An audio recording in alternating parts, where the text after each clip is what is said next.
Bueno, buenos días. Nosotros somos el curso de segundo inicial.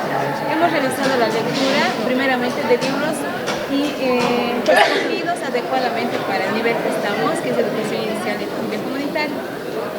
El objetivo de esta actividad de hoy día, el Día Plurianual de la Lectura, ha sido, uno, incentivar y desarrollar el interés por leer, y dos, convertirnos como maestros en formación, investigadoras y autores, porque nosotros con la información que hemos adquirido con las lecturas no solo se ha quedado ahí, hemos elaborado cuentos, y no cuentos fantasiosos, sino fundamentados por autores y respaldado por información relevante. Todas mis compañeras hemos producido cuentos para nuestros pequeñitos que son de 4, 5 o 6 años del nivel inicial en relación a la información que hemos ido adquiriendo de estos libros. Ha sido una actividad muy bonita porque hemos aprendido unas de otras. Incluso yo he podido ver que hay tanta gama de libros para poder utilizar y nutrirnos en lo que es este ámbito de nivel inicial, de la neurociencia, la inclusión, incluso las leyendas que nos van a servir a nosotros cuando seamos maestros. Buenos días, vamos a hablarles sobre el cuento. Nosotros somos estudiantes de quinto inicial. Es muy importante para el nivel inicial que los niños aprendan a través de los cuentos, ya que los cuentos les permite explorar o expandir su imaginación, sus ideas, y normalmente los cuentos están inspirados en ideas, en historias de fantasía.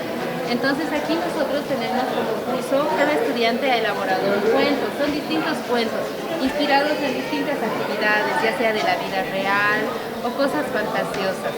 En mi caso yo me inspiré en un salto, pero mi compañera se inspiró en un caso de la vida real. Exactamente. El cuento que yo realicé es en blanco y negro, creado por mí, quinto año de educación inicial. Dice, ¿no? Hola, me llamo Juanita. Hoy te contaré mi historia en blanco y negro. Fui abusada por mi tío. Fui maltratada por mi madre. En la escuela me dicen que no sé nada.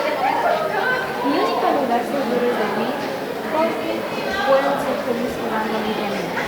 Sí. Este cuentito lo he ido realizando con la realidad que nos está viviendo actualmente, con lo que es la violencia, los tipos de violencia, maltrato psicológico, físico, económico. Y los niños son muy vulnerables ante esta situación.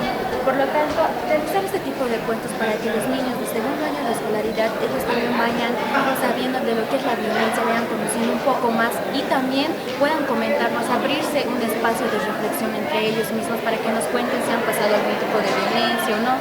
De esta manera también se puede hacer un test de análisis, ¿no? Mis demás compañeras también han ido realizando diferentes cuentos en cuanto a lo que soñé con mamá, la historia de un rebaño, el niño está triste, creadas realmente por ellas. Giant, el gigante egoísta. Yeah, no. This story is about Giant, some children. Esta historia es de un gigante y unos niños a los que les gustaba jugar en el jardín que tenía el gigante. Cuando el gigante se da cuenta de que los niños están jugando ahí, se molesta y les prohíbe la entrada al punto que construye un muro para que no regresen a jugar. Lo curioso en la historia es que cuando el gigante construye la muralla, de repente en su jardín no llega las estaciones del año, en su jardín se queda el otoño, el invierno, no hay otoño, menos primavera. Y el gigante se pregunta por qué afuera de su jardín está la primavera, hay pajaritos cantando, hay flores, pero su jardín es invierno. Entonces se da cuenta que los niños, por un hueco que había en la pared, entran a jugar al jardín y de repente el lugar donde están jugando empieza la primavera. Y él se da cuenta que él ha sido un egoísta, que no ha compartido su jardín, de eso se trata. Y aquí tenemos mensajes. La amabilidad es felicidad, y el egoísmo es tristeza. Aprende a compartir, tu corazón florecerá. No seas egoísta, compartir nos trae felicidad. Bueno, son los mensajes que hemos entendido del libro, que compartir nos trae felicidad, ¿no? Un sentimiento de alegría. español necesitamos saber por qué es importante la lectura. De la misma manera hacemos en inglés. Hemos hecho un análisis de por qué es importante la lectura. La lectura es importante porque nos abre a nuevos horizontes, podemos conocer diferentes culturas, diferentes lugares, hace que viajemos en el tiempo y en el espacio, aumenta nuestro vocabulario, nos ayuda en la fluidez del habla, nos ayuda en mejorar la escritura también, porque no hay lectura, no hay escritura sin lectura, que es muy importante, ¿no? El que sabe leer puede escribir también, porque nos ayuda a poder pensar de diferentes maneras, desarrolla el pensamiento crítico y muchos aspectos más. Es por eso que es muy importante la lectura. Y es todos los mensajes que está diciendo aquí en inglés, de la misma manera como lo he dicho en español. Puedo leer algunas de las frases en inglés. Por ejemplo, dice: reading is important because it allows to widen the horizons of the reader to know new places, people and customs, distant from him in time or space. Luego, the next message is: it develops and satisfies intellectual and scientific curiosity. Y así sucesivamente todos los otros mensajes en inglés, así como los he explicado en español. A journey to the center of the earth. Un viaje al centro de la Tierra. Explicar. Ya, la historia comienza con el capítulo número 1, donde nos habla del profesor, que es un profesor que tiene una biblioteca y tiene un ayudante que se llama Axel. Él le regala un libro a Axel para que él pueda leer y todo y averiguar de qué trata, pero descubren que tiene un lenguaje no conocido. Entonces, entre los dos buscan la manera de descifrar el libro. Cuando por fin lo descifran, pasamos al capítulo número 2. Ya. Que descubren que eran coordenadas para viajar al centro de la Tierra, pero había un problema. Axel estaba comprometido y su futura prometida no quería que vaya a ese viaje porque era muy peligroso. Entonces él le dice que al encontrar el centro de la Tierra va a tener mucha fama y fortuna, y bajo esas condiciones su prometida acepta que vaya tan peligroso viaje. Okay. Una vez que emprenden este viaje, Axel, su tío, que sería Hans, y el profesor se emprenden en este viaje y llegan a Islandia, donde encuentran una montaña y se inician su excursión dentro de del volcán, que supuestamente era un volcán inactivo. Entonces ellos encuentran una ruta dentro del volcán y acampan por varios días y van por muchas cuevas hasta llegar al fondo de dichas cavidades y encuentran la cueva correcta, y al avanzar y explorar por allí, de pronto caen a una entrada totalmente desconocida. Dentro de lo que es el capítulo 5, que el capítulo se titula Perdidos en el túnel, nuestros viajeros siguen escalando, descendiendo a través del túnel. Entonces se encuentran lo que es una roca gigante, en la cual ya se ponen a descansar. Luego de descansar un momento, ellos proceden a continuar prendiendo sus antorchas y mirando las paredes. Se dan cuenta que en las paredes se notan vidrios de colores. Estos vidrios de colores fueron causados por el efecto de la lava, y es por eso que los muros de la cueva se ven así. Entonces, ellos de repente se encuentran cansados y tienen sed. Ya cansados, el ayudante del profesor oye a través de un muro lo que es el sonido del agua a través de la pared, una corriente. Entonces tienen la idea de con una picota hacer un hoyo. Afortunadamente el agua sale de ahí, sale de forma caliente, y ellos tienen que esperar a que se enfríe. Una vez enfriado el agua, ellos ya se cobran fuerzas y continúan con su viaje. Axel, ya emocionado por ya tener energía y poder continuar, entonces continúa. Y él se adelanta a los demás, y es entonces ahí que los pierde de vista. Y como los pierde de vista, él se asusta y ya se va corriendo hacia adelante y mientras grita sus nombres, buscándolos, entonces cae en un hoyo y se golpea la cabeza. Y ahí termina el capítulo. En el capítulo 6 nos habla de cómo Axel aparece en un nuevo mundo. El título del capítulo es un mundo debajo de la tierra, un mundo subterráneo, un mundo de agua. Entonces, aquí Axel despierta y está todo malherido. Gracias a lo sucedido, sus compañeros han caído junto con él. Y le dicen que están en un lugar que está debajo de la tierra, un océano debajo de la tierra. Y, por ejemplo, su tío está muy emocionado de las cosas que hay ahí porque hay huesos de animales que ya están extintos hace miles de años y todo eso. Entonces pasan 2 días en lo que Axel se recupera y junto con Hans, que es su guía, crean un barco para ir a través del océano. Así pasamos al capítulo número 7. En el capítulo número 7 los viajeros se topan con una terrible tormenta. Al principio van visibilizando cómo el agua se va fluyendo y piensan que va a aparecer otro animal como han estado cruzando en el océano. Pero poco a poco se dan cuenta que están cerca de una isla. Empiezan a estar asustados porque ven cómo van saliendo pequeñas luces en medio de tanto ruido. Y al ver su preocupación, uno de los viajeros se pone a medir la temperatura del agua y ve que esta va subiendo. Entonces se sienten preocupados de cómo llegar a un lugar seguro. Una vez que están en lo que sería en las islas, van a utilizar lo que es su brújula para ver dónde se encuentran, pero la brújula no funciona, se desorienta y no están seguros de su ubicación. En este capítulo encuentran lo que es fósiles, huesos, encuentran animales que ya no existen y el más antiguo que se encuentra era un animal. Y ellos deciden investigar un poco más, ingresan en el bosque y encuentran a un gigante pasteando a mamuts. Ellos se asustan y después deciden volver a la playa.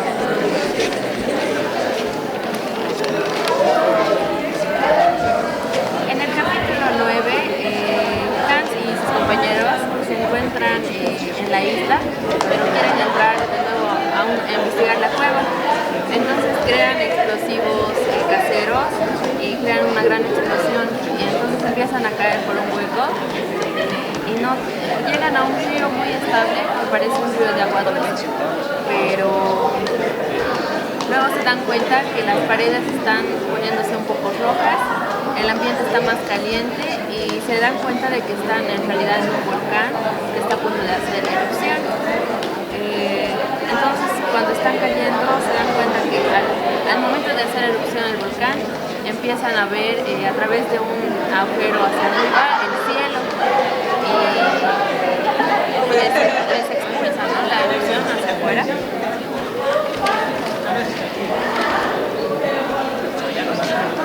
En el capítulo 10, los viajeros salen por un volcán, salen de Italia. Ellos retornan, después de toda esa experiencia vivida, retornan a Alemania, donde se encuentra ya con su tía, y pueden contar su experiencia a los adultos. He decidido realizar un producto del libro de la pedagogía de la autonomía de Paulo Freire, más específicamente uno de los subtítulos de dicho libro, que es "No hay docencia sin licencia". Para empezar, podemos empezar definiendo qué significa el título, porque muchas personas no conocen qué significa esta palabra. Así que, por ejemplo, empezando por docencia, que docencia es la capacidad de una persona, más que todo del docente, de enseñar, mientras que licencia es la capacidad de las personas de recibir enseñanza, de aprender. Por lo que, en otras palabras, el título se podría decir que no se puede enseñar a quien no quiere aprender. Así que por eso, leyendo este subtítulo, hemos dividido el tema en estos puntos. Empezando por el rigor metódico, una forma de resumiéndolo sería que hay que respetar los conocimientos que tienen los estudiantes y que el docente, lo que el docente diga no es la última palabra, no es el conocimiento definitivo, porque ningún conocimiento es definitivo, todo está a veces sujeto a interpretaciones. El siguiente punto es la investigación. En acá dice, hay enseñanza sin investigación o investigación sin enseñanza, no se logra una buena formación. Esta parte quiere decir que la investigación y la enseñanza no pueden estar separados, deben trabajar así en equipo. Solo así se conseguirá una buena formación. El siguiente punto es respecto a los saberes de los estudiantes, educandos. Que esto es fácil de entender. Todos los estudiantes tienen algún conocimiento o perspectiva del tema, de cualquier tema. Y el profesor tiene que, porque los temas son a veces interpretativos, el profesor también tiene que respetar ese conocimiento que tienen los estudiantes y no rechazarlo por no coincidir ambos conocimientos. El siguiente punto es la crítica. La crítica es la capacidad de las personas de tener una idea sobre un tema. En este caso, hace mención de que la curiosidad es muy importante para la hora de formar un pensamiento crítico, porque la curiosidad nos permite buscar, indagar sobre el tema que estamos investigando. Y al tener toda la información del tema, podremos tener una opinión completa del tema. Y es importante esto de la curiosidad, porque sin la curiosidad, las personas solo conseguirían el conocimiento superficial, parcializado, lo que hace que tengan una mala idea del tema. El siguiente punto es la estética y ética. Es simplemente, esto se resume que la educación siempre es importante en la parte teórica, pero también no hay que dejar de lado la parte estética. Y por último, siguiendo este punto, la purificación de las palabras en el ejemplo.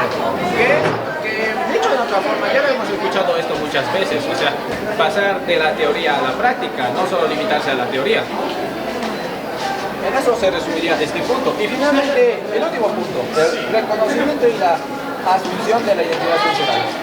Porque cada estudiante, cada persona tiene su propia cultura. No es una sociedad homogeneizada en donde todos tenemos la misma cultura. Y por eso hay que reconocer que todos tenemos unas culturas distintas, que dichas culturas fueron forjadas a lo largo de nuestras vidas por motivos sociales, económicos y culturales que han formado esa cultura dentro de nosotros, y no hay que tratar de homogeneizar a los estudiantes. Eso sería. ¿Qué es primera escritura? En esta fase vamos a ver lo que el estudiante o el alumno, el niño pequeño, a la hora de escribir le vamos a hacer un cuento, y como él va a su conocimiento empírico, él va a escribir cómo más o menos tiene que ir un cuento. Vamos a la siguiente fase, que es comprensión de la lectura. Ahí al estudiante lo hacemos comprender la lectura. Le damos un libro, tiene 3 fases, se divide en postlectura, lectura y prelectura. En ahí es la presentación del texto o el cuento en cuestión. Luego tenemos esa sería la postlectura, luego la lectura, tenemos la lectura del texto, y luego tenemos la prelectura, que es ya cuando ya socializamos más o menos de qué va el cuento. Luego pasamos al siguiente, hablar para escribir. Ahí ya socializamos con respecto al texto. Ya vemos qué decía el cuento y vamos guiándonos con eso. Luego pasamos a escribimos juntos. Ahí el docente y el estudiante van yendo juntos escribiendo un cuento. Ya con las guías del docente va elaborando. Y nos pasamos a la siguiente, que es la elaboración de una guía. Ahí ya le damos las pautas correctamente, cuál es el inicio, cuál es el medio, cuál es el final. Va yendo por pasos todo eso. Luego escribimos con un compañero. Nos pasamos a la siguiente fase, que es escribimos con un compañero. Y en ella, junto con sus compañeros, van socializando ya lo que han entendido ellos solos. Ya van socializando y al final ya vemos, escribimos solos. Eso es cuando ya el niño ya ha llegado a la fase final y ya sabe escribir un cuento, sabe ir guiando él solo. Ahora, de lo que tenemos todo esto, tenemos ejemplos que lo van a socializar ahora mis compañeros. Son pequeños cuentos que han escrito. Muchas gracias.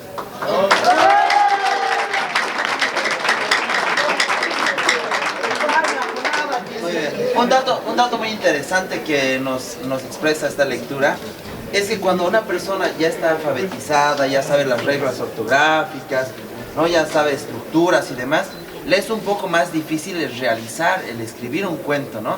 Porque el ver el tema de la ortografía, eso te va frenando un poco. Va frenando tu proceso y de pronto en lo que te estás acordando, no, esto es con B chica, no, es con B grande. Ya te olvidaste que viene después. Entonces, uno de los tips que nos daba este libro, es el hecho de que tú empieces con una lluvia de ideas y que empieces a escribir sin filtros, sin importar si tiene coherencia, no tiene coherencia, si está bien escrito, si faltan puntos, y empezar a escribir, porque después vemos que hay fases, ¿no? Las que nos ha comentado, en las que ya podemos ir corrigiendo y dándole un poco más de forma a nuestro cuento. Pero es un buen tip para poder escribir un cuento, leer sin ningún tipo de filtros, sin ningún tipo de obstáculos que nos vayan a detener, como sería la ortografía. Ahora vamos a pasar a ver dos cuentitos que se ha escrito por la especialidad de electricidad electrónica. Sí, bueno, en este texto que hemos leído hoy, hemos podido encontrar estas fases que realmente guían de una manera muy didáctica. Y hemos podido encontrar este cuento, cómo hacer un cuento contando un cuento, ¿no? En este cuento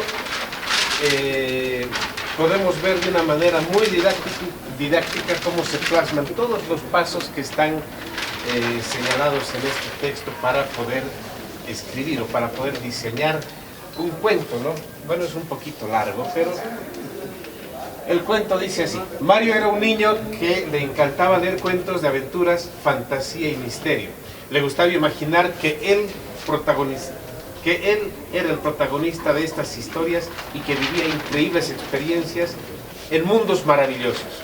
Un día se le ocurrió la idea de escribir sus propios cuentos para compartirlos con sus amigos y familiares, pero no sabía cómo empezar. Mario pensó que lo primero que necesitaba era una idea original y atractiva, así que se puso a buscar inspiración en los libros que tenía en su habitación, en las películas que veía en la televisión, en los juegos del celular, en las cosas que le pasaban en su vida cotidiana. Pero cada vez que se le ocurría algo, se daba cuenta de que ya estaba hecho por alguien más, o que no era lo suficientemente interesante. Mario se sintió frustrado y desanimado. Pensó que tal vez no tenía talento para escribir cuentos y que debía renunciar a su sueño. Pero entonces recordó lo que había dicho su maestra de investigación, Lucy.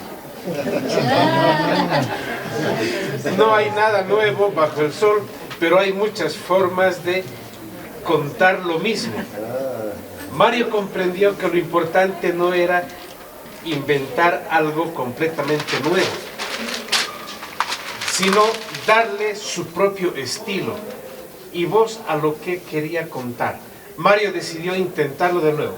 Esta vez no se preocupó tanto por buscar una idea original, sino por elegir un tema que le gustara y que le apasionara.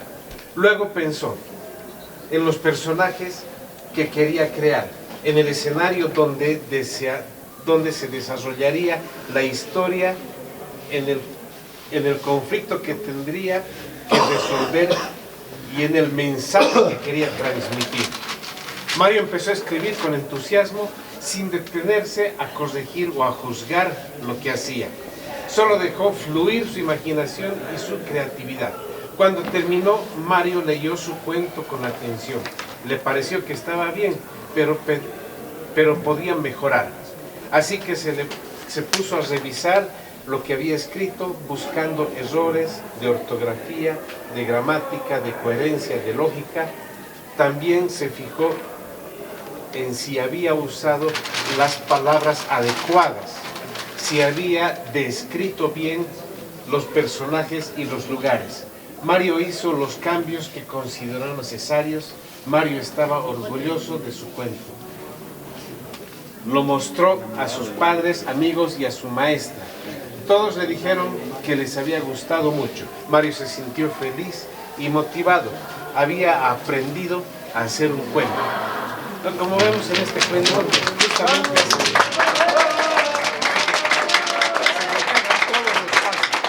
gracias a esto se ha creado un cuento, Chispín y la caja mágica.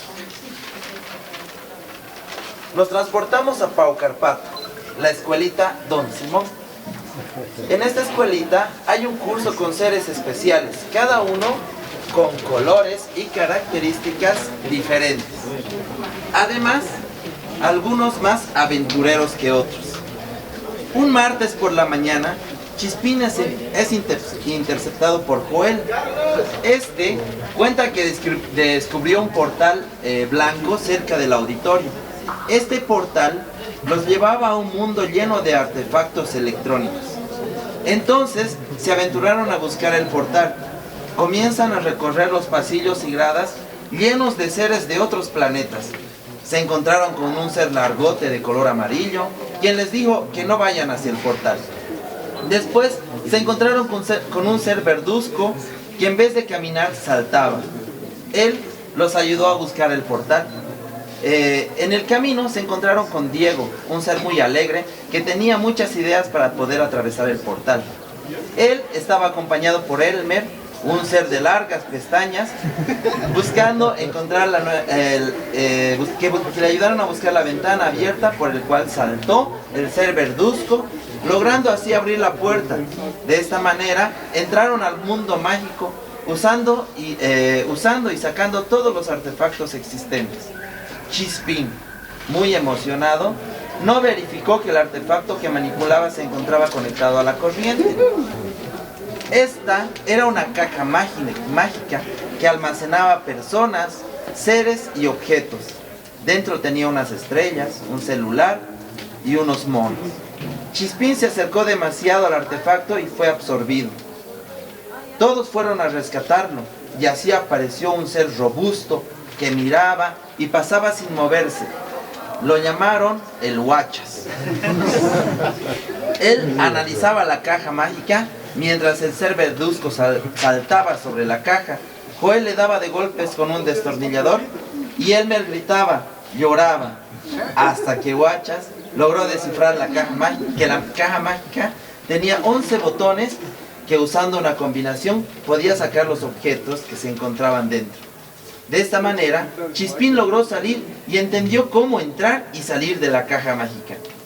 De esta manera, los amigos de Chispín tenían un lugar secreto que los transportaba a un mundo sin límites ni fin.